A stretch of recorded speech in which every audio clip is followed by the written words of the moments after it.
आज के इस वीडियो में हम लोग मानव भूगोल क्लास 12th का जो सेकंड चैप्टर है जिसका नाम है विश्व जनसंख्या वितरण घनत्व और वृद्धि, इसके बारे में हम लोग गहराई से अध्ययन करेंगे। इस चैप्टर को मैं आप लोगों को 3 अलग अलग वीडियो में पढ़ाऊंगा। तो आज के इस वीडियो में हम लोग जनसंख्या वितरण को प्रभावित करने वाले कारक जैसे भौगोलिक कारक, आर्थिक कारक और सामाजिक एवं सांस्कृतिक कारक के बारे में गहराई से अध्ययन करेंगे। दूसरे वीडियो में मैं आप लोगों को जनसंख्या परिवर्तन के जो घटक होते हैं जैसे जन्म दर, मृत्यु दर और प्रवास, इसके बारे में अध्ययन करेंगे। और तीसरे वीडियो में मैं आप लोगों को जनांकिकी संक्रमण सिद्धांत की जो तीनों अवस्थाएं हैं उसके बारे में पढ़ाऊंगा। तो मैंने एक प्लेलिस्ट बना दिया है जिसका लिंक मैंने नीचे डिस्क्रिप्शन में दे दिया है। प्लेलिस्ट का नाम है मानव भूगोल के मूल सिद्धांत। वहां पे जाके आप क्लास 12th के मानव भूगोल का जितना वीडियो है आप एक साथ देख सकते हैं। तो आइए लेक्चर शुरू करते हैं और समझते हैं। सबसे पहले हम समझेंगे विश्व जनसंख्या किसे कहा जाता है। तो विश्व में लोगों की जो कुल संख्या है उसे हम लोग क्या कहते हैं? विश्व जनसंख्या कहते हैं। वितरण का मतलब क्या है? धरातल पर यानी पृथ्वी पर लोग किस प्रकार फैले हुए हैं, इसे हम लोग वितरण कहते हैं। घनत्व तो क्या होता है मैं अगले स्लाइड में बताऊंगा। वृद्धि का मतलब क्या होता है? वृद्धि का मतलब होता है बढ़ना। विश्व में क्या होता है? जनसंख्या बढ़ती रहती है। कैसे बढ़ती है हम लोग इस चैप्टर में गहराई से अध्ययन करने वाले हैं। कुछ बातें हैं जो आपको ध्यान रखना है, जो आपसे अक्सर परीक्षा में पूछा जाता है। पहला पॉइंट है जनसंख्या वितरण का अर्थ क्या होता है। तो जनसंख्या वितरण शब्द का अर्थ होता है भूपृष्ठ पर यानी जमीन पर लोग किस प्रकार वितरित हैं। वितरित का मतलब होता है फैला होना। तो जनसंख्या वितरण का अर्थ क्या होता है? भूपृष्ठ यानी धरातल पर लोग किस प्रकार फैले हुए हैं, इसे हम लोग क्या कहते हैं? इसे हम लोग जनसंख्या वितरण कहते हैं। दूसरा पॉइंट है 21वीं शताब्दी के प्रारंभ में यानी जब 21वीं शताब्दी की शुरुआत हुई तो विश्व की जो कुल जनसंख्या थी वो कितना थी? 600 करोड़ से अधिक दर्ज की गई थी। जब 21वीं शताब्दी की शुरुआत हुई थी उस समय पूरे विश्व की जनसंख्या कितनी थी? तो याद रखना 600 करोड़ से अधिक दर्ज की गई थी। अगला पॉइंट है विश्व की जनसंख्या असमान रूप से वितरित है। असमान का मतलब क्या होता है? विश्व में जो कुल जनसंख्या है वो एक समान उसका वितरण नहीं है। कहीं पे अधिक लोग हैं तो कहीं पे कम लोग हैं, यानी जो जनसंख्या का वितरण है वो असमान है। असमान मतलब कम स्थान पर ज्यादा लोग और ज्यादा स्थान पर कम लोग। अगर आप शहरों में जाके देखोगे तो वहां पे स्थान यानी जगह कम होता है लेकिन जनसंख्या जो होती है वो अधिक पाई जाती है। वही अगर आप गांव में जाओगे, गांव में देखोगे जगह बहुत ज्यादा होता है, स्थान बहुत ज्यादा होता है लेकिन जनसंख्या कम पाई जाती है। तो इसी को हम लोग क्या कहते हैं? विश्व की जो जनसंख्या है वो असमान रूप से क्या है? वितरित है यानी फैली हुई है। तो एशिया की जनसंख्या के संबंध में जॉर्ज बी क्रेसी कहते हैं एशिया के बहुत अधिक स्थानों पर कम लोग और कम स्थानों पर बहुत अधिक लोग रहते हैं। अगर हम एशिया की बात करें तो एक जॉर्ज बी क्रेसी साहब हैं, इनका कहना है कि एशिया में ऐसी बहुत सी जगह है जहां पे बहुत अधिक स्थानों पर कम लोग रहते हैं। जैसे आप सिटी में, शहरों में चले जाओ, मुंबई चले जाओ, दिल्ली चले जाओ, कलकत्ता चले जाओ या किसी भी शहर में, बड़े शहर में चले जाओ तो वहां पे आप देखोगे वहां पे जगह बहुत कम होता है लेकिन जनसंख्या बहुत अधिक पाई जाती है। और अगर आप जैसे एशिया में मैं बात करूं, अगर गांव वगैरह में आप जाते हो, गांव में देखोगे तो क्या होता है कि गांव में जगह बहुत ज्यादा होता है लेकिन वहां पे जनसंख्या क्या होती है? कम पाई जाती है। तो इसी के लिए जॉर्ज बी क्रेसी टिप्पणी करते हैं एशिया में बहुत अधिक स्थानों पर कम लोग और कम स्थानों पर बहुत अधिक लोग रहते हैं। ठीक है, याद रखना इस बात को। अगला पॉइंट है विश्व की जनसंख्या का 90% इसके 10% स्थल भाग में निवास करता है। तो विश्व की जो कुल जनसंख्या है, विश्व की जो कुल जनसंख्या है वो पृथ्वी के सिर्फ 10% यानी जो 90 विश्व की कुल जनसंख्या उसका जो 90% जनसंख्या है वो पृथ्वी के 10% स्थल यानी जमीन पर निवास करती है। आप इसे आसान भाषा में समझो, विश्व की जो कुल जनसंख्या है उसे हम लोग 100% यानी 100% मान लेते हैं, और जो हमारी पृथ्वी पर जो स्थल है उसे हम लोग 100% मान लें, तो विश्व की जो कुल जनसंख्या उसका जो 90% भाग है वो धरातल के यानी पृथ्वी के 10% स्थल भाग में क्या करती है, निवास करती है। इसका मतलब यही हो गया कि कम स्थान पर बहुत ज्यादा लोग निवास करते हैं। समझा?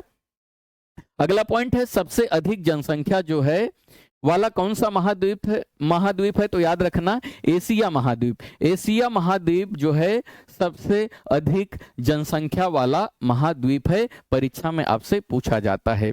अब आइए आगे हम लोग समझते हैं। अब हम समझेंगे जनसंख्या का घनत्व क्या होता है, जनसंख्या घनत्व किसे कहते हैं। तो यहाँ पे ध्यान दो, किसी प्रदेश की जनसंख्या एवं क्षेत्रफल, कोई प्रदेश है कोई जगह है उसकी कुल जनसंख्या और उसका जो है कुल क्षेत्रफल के बीच का जो अनुपात होता है, जनसंख्या का जो अनुपात होता है उसे हम लोग क्या कहते हैं, जनसंख्या घनत्व कहते हैं। यह सामान्यतः जो है प्रति वर्ग किलोमीटर रहने वाले व्यक्तियों के रूप में मापा जाता है। यानी एक वर्ग 1 किलोमीटर ऐसा, 1 किलोमीटर ऐसा, 1 किलोमीटर ऐसा और 1 किलोमीटर ऐसा, यानी एक वर्ग किलोमीटर में कितने लोग रहते हैं, इसी को हम लोग क्या कहते हैं, जनसंख्या का घनत्व। किसी जगह का हम लोग जनसंख्या और क्षेत्रफल देखते हैं, उसी के अनुसार हम लोग जनसंख्या का घनत्व निकालते हैं। आप उदाहरण देखो, बहुत ही आसानी से समझ जाओगे। तो जनसंख्या जो है घनत्व गणना करने के लिए एक सूत्र दिया गया है, वो सूत्र है जनसंख्या का घनत्व बराबर जनसंख्या भागे क्षेत्रफल। यानी किसी जगह की कुल जनसंख्या भागे क्षेत्रफल कर देंगे तो हमें उस स्थान का जो जनसंख्या का घनत्व है वो पता चल जाएगा। आप इसे उदाहरण से समझो। कोई एक प्रदेश है जिसका नाम है का, उसका जो क्षेत्रफल है वो 100 वर्ग किलोमीटर है। कितना है? 100 वर्ग किलोमीटर है, और वहां की जनसंख्या जो है कितना है, 1.5 लाख है। तो हम इसे क्या करेंगे, इस सूत्र में लगाएंगे, हमें जनसंख्या का घनत्व तो पता चल जाएगा। तो हम क्या करेंगे, हमारा क्या है, जनसंख्या यहाँ पे मैंने लिख दिया 1.5 लाख, फिर क्षेत्रफल कितना है 100 वर्ग किलोमीटर, तो यहाँ पे जनसंख्या भागे क्या करेंगे, क्षेत्रफल कर देंगे, तो क्या निकल जाएगा, जनसंख्या का घनत्व तो निकल जाएगा। तो यहाँ पे आया 1500 व्यक्ति वर्ग किलोमीटर, यानी एक वर्ग किलोमीटर में कुल कितने लोग रहते हैं, 1500 लोग रहते हैं। तो एक बात याद रखना, जनसंख्या का घनत्व तो कैसा हो सकता है, कहीं पे अधिक हो सकता है तो कहीं पे विरल हो सकता है। विरल का मतलब होता है कम। अभी यहाँ पे देखो, यहाँ पे 2 स्थान है, ए है ए और ए है बी। यहाँ पे ये सब डॉट जो है ये सब जनसंख्या है, और ये डॉट यहाँ पे भी क्या है, ये सब जनसंख्या है। तो अभी ये हमें बताओ कि किसमें ज्यादा डॉट दिखाई दे रहा है, इसमें ज्यादा दिखाई दे रहा है बी में। तो बी में क्या है, जनसंख्या का घनत्व तो अधिक है, यानी यहाँ पे जनसंख्या अधिक निवास करती है। ए में देख रहे हो डॉट कम दिखाई दे रहा है, यानी यहाँ का जनसंख्या क्या है, विरल है, यानी यहाँ पे लोग कम पाए जाते हैं। तो जनसंख्या क्या हो सकता है, अधिक हो सकता है या तो विरल हो सकता है। तो जनसंख्या का घनत्व तो कैसे निकाला जाता है, तो याद रखना जनसंख्या का घनत्व बराबर जनसंख्या यानी किसी प्रदेश की कुल जनसंख्या भागे वहां का जितना क्षेत्रफल रहेगा वो कर दोगे तो आपको क्या मिल जाएगा, वहां का जनसंख्या का घनत्व मिल जाएगा। इसे हम किस में निकालते हैं, तो याद रखना प्रति वर्ग किलोमीटर में हम लोग इसे गणना करते हैं। आइए आगे समझते हैं। अब हम समझेंगे जनसंख्या वितरण को प्रभावित करने वाले कारक। ये क्या होता है, किस कारण जनसंख्या जो है किसी स्थान पर अधिक है, किसी स्थान पर कम है, इसका क्या कारण हो सकता है। तो याद रखना 3 कारण है। पहला कारण है भौगोलिक, दूसरा कारण है आर्थिक, तीसरा कारण है सामाजिक एवं सांस्कृतिक। इसी को हम लोग कारण को ही कारक कहते हैं, यानी जनसंख्या वितरण को प्रभावित करने वाले कारक। ऐसे कौन कौन से कारक हैं जिसके कारण किसी स्थान पर जनसंख्या बढ़ जाती है या किसी स्थान पर जनसंख्या घट जाती है। तो आइए एक एक के बारे में अच्छे से समझते हैं। सबसे पहले हम लोग भौगोलिक कारक देखेंगे जिसके कारण जनसंख्या या तो कम हो जाती है या तो ज्यादा हो जाती है। तो पहला जो भौगोलिक कारण है वो है जल की उपलब्धता। जहां पे जल की उपलब्धता अधिक होती है वहां पे जनसंख्या अधिक निवास करती है, इस बात को याद रखना। तो यहां पे ध्यान दो, जल जीवन का क्या होता है, सर्वाधिक महत्वपूर्ण कारक है। अतः लोग उन क्षेत्रों में बसने को प्राथमिकता देते हैं जहां जल यानी पानी आसानी से उपलब्ध होता है। तो लोग कहां पे बसने की अधिक प्राथमिकता देते हैं, जहां पे पानी की उपलब्धता अधिक होती है वहां पे लोग घर बनाना पसंद करते हैं। पहला इस पॉइंट को याद रखना। जल का उपयोग हम किस लिए करते हैं, पीने के लिए करते हैं, नहाने के लिए करते हैं, भोजन बनाने के लिए करते हैं, साथ ही साथ पशुओं के लिए जल का प्रयोग करते हैं, फसलों के लिए करते हैं, उद्योगों के लिए करते हैं और नौ संचालन यानी नाव चलाने के लिए किया जाता है। यही कारण है कि जो नदी घाटी है, जहां पे नदी घाटी होती है वहां पे विश्व की बात किया जाए तो सघन बसे हुए क्षेत्र हैं। जहां पे नदी घाटी होती है वहां पे जनसंख्या अधिक पाई जाती है। तो पहला भौगोलिक कारण क्या है जनसंख्या वितरण को प्रभावित करने वाला, तो याद रखना जल की उपलब्धता, यानी पानी जहां पे अधिक रहेगा वहां पे जनसंख्या अधिक पाया जाएगा। अब दूसरा पॉइंट ए है भू आकृति। भू आकृति का मतलब होता है जमीन की बनावट। अगर जमीन की बनावट जो है समतल है, समतल जमीन पर लोग ज्यादा रहना पसंद करते हैं, पहाड़ी वाले क्षेत्र में लोग कम रहना पसंद करते हैं, इस बात को याद रखना। अगर आपका घर हिमालय में रहेगा तो आप वहां पे रहोगे नहीं रहोगे, आप किस जगह पे रहना पसंद करोगे, समतल जमीन पे। तो भू आकृति जो है दूसरा भौगोलिक कारण है जिसके कारण जनसंख्या किसी स्थान पर कम हो सकती है या अधिक हो सकती है। तो आइए इसको समझते हैं। लोग जो है समतल मैदानों और मंद ढालों पर बसने की वरीयता देते हैं। तो लोग सबसे ज्यादा रहना पसंद कहां पे करते हैं, भू आकृति की मैं बात कर रहा हूं। भू आकृति का मतलब है जमीन की बनावट। लोग समतल मैदान हो या मंद ढलान हो तो वहां पे बसने की क्या करते हैं, वरीयता देते हैं। वरीयता का मतलब है प्राथमिकता, वहां पे लोग ज्यादा रहना पसंद करते हैं। इसका कारण यह है कि ऐसे क्षेत्र जो होते हैं फसलों के उत्पादन के लिए अच्छा होता है, सड़क निर्माण के लिए अच्छा होता है और उद्योगों यानी बिजनेस के लिए क्या होता है, अनुकूल होता है। इसीलिए लोग समतल मैदानों पर रहना अधिक पसंद करते हैं। ठीक है, आगे ध्यान दो। पर्वतीय और पहाड़ी क्षेत्रों की बात किया जाए, पर्वतीय और पहाड़ी क्षेत्र जो होता है परिवहन तंत्र के विकास में अवरोधक है। जहां पे पहाड़ रहेगा, पर्वत रहेगा तो वहां पे क्या होगा, वहां पे जो परिवहन तंत्र है यानी जो हमारा यातायात के साधन है उसका विकास नहीं हो पाएगा, क्योंकि पर्वत पहाड़ क्या होते हैं, उसके अवरोधक होते हैं, उसे रोक लेते हैं, परिवहन तंत्र को बढ़ने नहीं देते हैं। इसलिए प्रारंभ में यानी शुरुआत में कृषिगत औद्योगिक विकास के लिए अनुकूल नहीं होते हैं। तो यही बताया जाता है जो पर्वतीय और पहाड़ी क्षेत्र हैं वहां पे कृषि भी नहीं किया जा सकता है और परिवहन तंत्र भी अच्छा नहीं हो सकता, इसलिए लोग पर्वतीय और पहाड़ी क्षेत्रों में रहना कम पसंद करते हैं। इसलिए ऐसे क्षेत्रों में जो जनसंख्या है वो कम निवास करती है, इस बात को याद रखना। अतः इन क्षेत्रों में कम जनसंख्या पाई जाती है। गंगा का मैदान विश्व के सर्वाधिक सघन जनसंख्या वाले क्षेत्रों में से एक है। अगर हम लोग गंगा मैदान की बात करें तो जो भारत में गंगा का मैदान है विश्व में सबसे अधिक जनसंख्या जो है इसी नदी घाटी के पास पाई जाती है। ठीक है, और हिमालय की बात करें, भारत में हिमालय के पर्वतीय भाग में जनसंख्या क्या है, विरल है। विरल का मतलब होता है जनसंख्या कम पाया जाता है।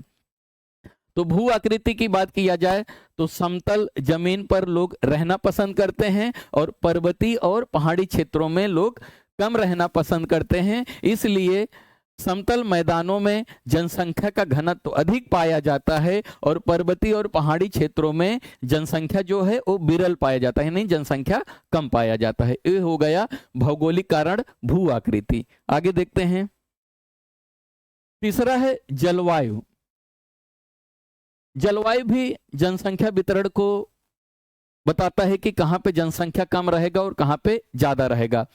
अगर हमारा जलवायु अनुकूल है यानी बहुत ज्यादा ना गर्मी है ना ज्यादा ठंडी है, ऐसी जगह पे लोग रहना बहुत पसंद करेंगे।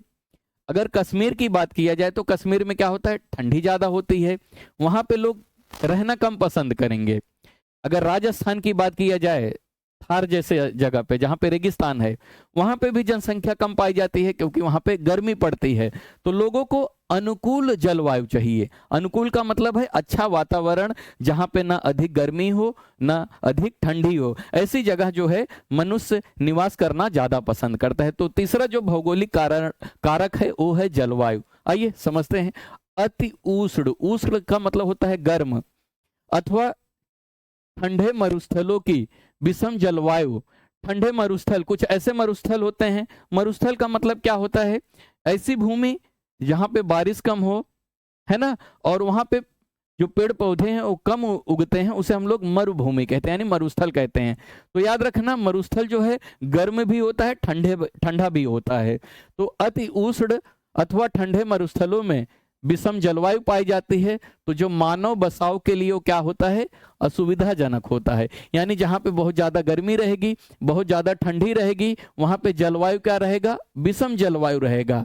तो ऐसी जगह पे मानव जो रहेगा बसेगा नहीं, क्योंकि उसे क्या होगा, असुविधा होगा बसने के लिए। सुविधाजनक जलवायु वाले क्षेत्र जिनमें अधिक मौसमी जनसंख्या पाई जाती है। तो जहाँ पे सुविधाजनक जलवायु होती है वहां पे क्या होता है, जनसंख्या अधिक पाया जाता है।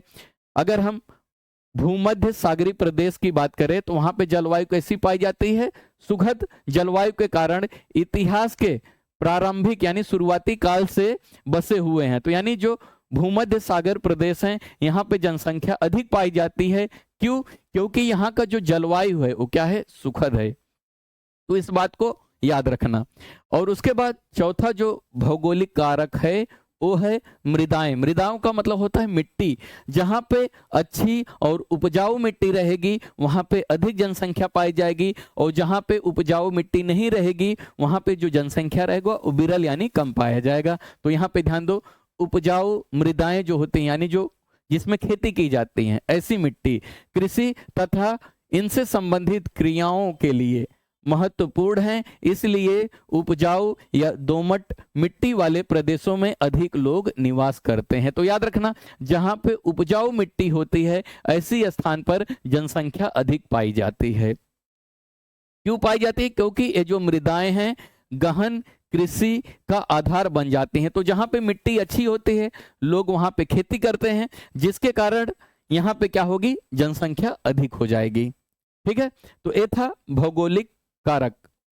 अब हम पढ़ेंगे आर्थिक कारक। जनसंख्या वितरण को प्रभावित करने वाले कौन कौन से आर्थिक कारक हैं। तो पहला जो आर्थिक कारक है वो है खनिज। आर्थिक का मतलब क्या होता है, आर्थिक का मतलब होता है ऐसा काम जिसको करके लोग पैसा कमाएं। पैसा से संबंधित जो कार्य होते हैं उसे हम लोग आर्थिक कारक कहते हैं। ठीक है, तो आर्थिक कारक जो है पहला है वो खनिज। खनिज का मतलब क्या होता है, जमीन से खुदाई करके जो चीजें निकाली जाती है उसे हम लोग क्या कहते हैं, खनिज कहते हैं। खनिज को अंग्रेजी में मिनरल्स कहा जाता है। तो यहाँ पे ध्यान दो, खनिज निक्षेपों से युक्त क्षेत्र, यानी जिस स्थान पर बहुत अधिक खनिज पाया जाता है, जमीन के नीचे खुदाई करके जहाँ पे सामान निकलता है, जैसे लोहा निकले, तांबा निकले, कोयला निकले, डीजल निकले, पेट्रोल निकले, ये सब क्या है, खनिज हैं। तो खनिज निक्षेपों से युक्त क्षेत्र क्या होते हैं, उद्योगों को आकृष्ट करते हैं। जहां पे खनिज ज्यादा होता है वहां पे उद्योग यानी बिजनेस बढ़ जाते हैं। खनन यानी खुदाई करना, और औद्योगिक, औद्योगिक का मतलब क्या है, टेक्नोलॉजी या इंडस्ट्री गतिविधियां जो है रोजगार उत्पन्न करते हैं। आपने एक फिल्म देखा रहेगा केजीएफ, कोलार गोल्ड फील्ड, जहां पे माइनिंग यानी खुदाई की जा रही थी, खनिज निकाला जा रहा था, सोना निकाला जा रहा था। तो वहां पे लोगों की जरूरत होती है, लोग आएंगे वहां पे नौकरी करेंगे, है ना। तो ऐसे जगह पे क्या खनन का कार्य होगा और वहां पे औद्योगिक कार्य होगा, फैक्ट्री वगैरह लगा दी जाएंगी। तो ऐसी जगह पे लोग रोजगार के लिए, रोजगार यानी नौकरी के लिए जाते हैं। जो कुशल हैं यानी जो स्किल्ड हैं, और अर्ध कुशल हैं यानी जो आधा जिनको स्किल है आधा नहीं है, ऐसे कर्मी इन क्षेत्रों में पहुंचते हैं। यानी लोग नौकरी करने के लिए जहां पे खनिज होता है ऐसी जगह पे जाते हैं और जनसंख्या को क्या करते हैं, सघन बना देते हैं। सघन का मतलब क्या है, जनसंख्या का घनत्व वहां पे बढ़ जाता है। अफ्रीका की बात किया जाए तो कटंगा जो है, जाम्बिया की बात किया जाए तो तांबा, इसका एक जो है अच्छा उदाहरण है। तो अफ्रीका का जो कटंगा है, यहाँ पे खनिज पाया जाता है जिसके कारण यहाँ पे जनसंख्या अधिक पाई जाती है। जाम्बिया और तांबा की बात किया जाए तो यहाँ पे जनसंख्या अधिक पाई जाती है। क्यों पाई जाती है, क्योंकि यहाँ पे क्या है, खनिज है। ठीक है। और दूसरा जो आर्थिक कारक है वो है नगरीकरण। नगरीकरण का मतलब क्या है, लोग गांव से ज्यादा शहरों में बसने की वरीयता ज्यादा देते हैं। ऐसा क्यों, क्या कारण है, तो हम पढ़ेंगे।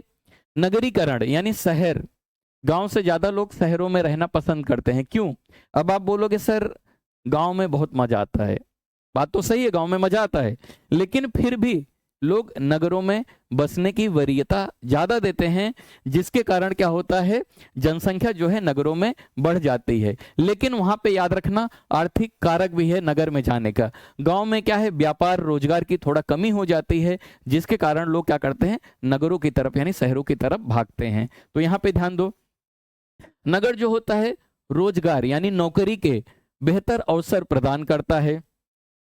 उसके बाद शैक्षणिक यानी लोगों को शिक्षा वगैरह अच्छी मिल जाती है शहरों में।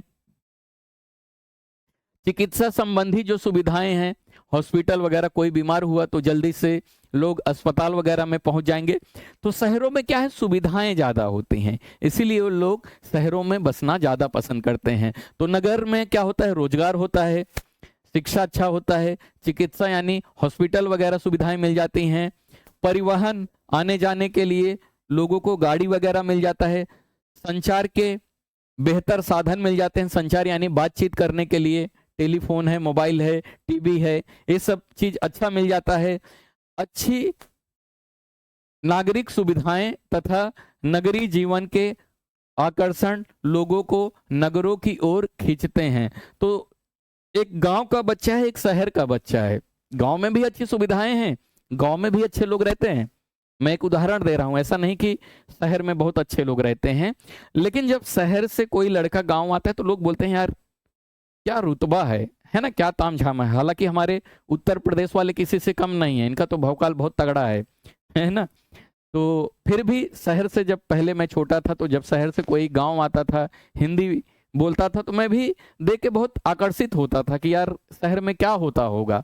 यही कारण है कि लोग नगरों की तरफ भागना ज्यादा पसंद करते हैं, क्योंकि वहां पे क्या है, लोगों को नौकरी मिल जाती है, अच्छा शिक्षा मिल जाता है, चिकित्सा संबंधी सुविधाएं मिल जाती हैं, परिवहन और संचार के बेहतर साधन मिल जाते हैं, जिसके कारण लोग नगरों की तरफ आकर्षण होते हैं और नगर की तरफ भागते हैं ताकि वहां पे रहने को मिल जाए उनको। इससे ग्रामीण क्षेत्रों से नगरीय क्षेत्रों में प्रवास होता है। प्रवास का मतलब है एक जगह छोड़ के दूसरी जगह में जाना। तो लोग गांव छोड़ के कहां पे चले गए, शहर में।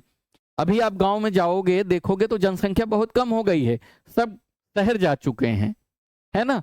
तो लोग नगरों की तरफ भागते हैं, तो जिसके कारण क्या होता है, नगर का आकार जो है वो बढ़ जाता है। यानी पहले नगर जो छोटा रहा होगा वो बढ़ गया रहेगा क्योंकि जनसंख्या वहां पे बढ़ गई। विश्व के विराट नगर की बात किया जाए तो प्रतिवर्ष बड़ी जनसंख्या प्रवासियों को निरंतर आकर्षित करते हैं। प्रवास जो है यानी नगर से नहीं, गांव से लोग नगर की तरफ क्या कर रहे हैं, हमेशा भाग रहे हैं। यही कारण है कि नगर में क्या हो रही है, जनसंख्या अधिक हो रही है और गांव में जो है जनसंख्या कम हो रही है। जो कौन सा कारक है, आर्थिक कारक है। कौन सा आर्थिक कारक, नगरीकरण। ठीक है, अगला देखते हैं आर्थिक कारक। अगला है औद्योगिकीकरण। तीसरा क्या है, इंडस्ट्रियलाइजेशन। जहां पे इंडस्ट्री पाई जाती है यानी फैक्ट्री पाई जाती है, वहां पे भी क्या होता है, जनसंख्या बढ़ जाती है, लोगों को वहां पे रोजगार मिलेगा, पैसा मिलेगा, तो इसलिए क्या है, आर्थिक कारक है। तो यहाँ पे ध्यान दो, औद्योगिक पेटियों रोजगार के अवसर उपलब्ध कराते हैं। यानी जहां पे फैक्ट्री होती है, इंडस्ट्री होती है, वहां पे लोगों को क्या मिल जाता है, रोजगार मिल जाता है, यानी नौकरी मिल जाती है और बड़ी संख्या में लोगों को आकर्षित करती है। तो जहां पे औद्योगिक पेटियां पाई जाती हैं यानी जहां पे बहुत ज्यादा फैक्ट्री होती है, लोग वहां पे जाना पसंद करते हैं। लोगों को लगता है वहां पे मैं जाऊंगा तो मुझे एक रोजगार मिल जाएगा, नौकरी मिल जाएगा, इसलिए लोग वहां पे जाने की कोशिश करते हैं। इनमें केवल क्या होता है, कारखाने होते हैं, श्रमिक होते हैं, इसके साथ साथ परिवहन परिचालक यानी गाड़ी चलाने वाले लोग भी होते हैं, दुकानदार भी होते हैं, बैंककर्मी भी होते हैं, डॉक्टर होते हैं, अध्यापक यानी टीचर होते हैं, अन्य सेवाएं उपलब्ध कराने वाले भी होते हैं। तो जहां पे फैक्ट्री होता है, फैक्ट्री में सिर्फ ऐसा जरूरी नहीं कि फैक्ट्री हो और फैक्ट्री में काम करने वाले हैं, इसके अलावा परिवहन परिचालक यानी जो गाड़ी वगैरह चलाते हैं वो होते हैं, दुकानदार होते हैं, बैंक कर्मी होते हैं, डॉक्टर होते हैं, अध्यापक यानी टीचर होते हैं, ये सब भी वहां पे जाके बस जाते हैं क्योंकि इनकी भी जरूरत वहां पे पड़ती है। समझ में आ गया। जापान का बात किया जाए तो जापान का कोबे ओसाका प्रदेश जो है अनेक उद्योगों की उपस्थिति के कारण सघन यानी अधिक जनसंख्या वहां पे पाई जाती है। ये था आर्थिक कारक। अब हम देखेंगे सामाजिक एवं सांस्कृतिक कारक जिसके कारण जनसंख्या बढ़ जाती है। सामाजिक और सांस्कृतिक। सामाजिक का मतलब क्या है, एक ही समाज के लोग जब एक जगह पे रहते हैं तो उसे हम लोग क्या कहेंगे, सामाजिक कारक। एक ही प्रकार के रीति रिवाज मानने वाले, एक ही प्रकार के भाषा बोलने वाले लोग, एक ही प्रकार के खाना खाने वाले लोग जब एक स्थान पे रहते हैं तो उसे हम लोग क्या कहते हैं, सामाजिक कारक। और सांस्कृतिक कारक का मतलब क्या है कि जो तीज त्योहार है, रहन सहन है, एक ही प्रकार के लोग जब एक जगह पे होते हैं तो लोग वहां पे रहना पसंद करते हैं। जैसे हम भारतीय हैं, हमें भारत में रहना ज्यादा अच्छा लगेगा। अगर हमें कोई बोले कि आप चीन में जाके रहो तो वहां पे हमें वहां की भाषा नहीं समझ में आएगी, वहां का हमें समाज नहीं समझ में आएगा, वहां पे हमें संस्कृति नहीं समझ में आएगी, तो हमें वहां पे रहना थोड़ा अच्छा नहीं लगेगा। तो तीसरा जो कारक है जिसके कारण जनसंख्या या तो कम हो जाती है या तो अधिक हो जाती है तो वो है सामाजिक एवं सांस्कृतिक कारक। तो आइए इसे समझते हैं। कुछ स्थान जो है धार्मिक अथवा सांस्कृतिक महत्व के कारण अधिक लोगों को आकर्षित करते हैं। तो जैसे मैं बात करूं, तिरुपति बालाजी चले जाइए, अभी अयोध्या मंदिर बना है, धीरे धीरे वहां पे क्या होगा, जनसंख्या बढ़ जाएगा। क्यों बढ़ जाएगा, क्योंकि वहां पे क्या है, धार्मिक स्थान है। तो धार्मिक स्थानों पर जो पूजा पाठ करने वाले हैं वहां पे रहने की कोशिश करेंगे। मथुरा चले जाओ, वृंदावन चले जाओ, ऐसी जगह पे क्या होगा, लोग जाके बसेंगे क्योंकि उनकी भावनाएं वहां पे जुड़ी हुई है। या तो सांस्कृतिक महत्व है, वहां की रहन सहन उनके जैसा है तो लोग ऐसी जगह पे क्या करेंगे, जाके रहना पसंद करेंगे। ठीक इसी प्रकार लोग उन क्षेत्रों को छोड़कर चले जाते हैं जहां सामाजिक और राजनीतिक अशांति होती है।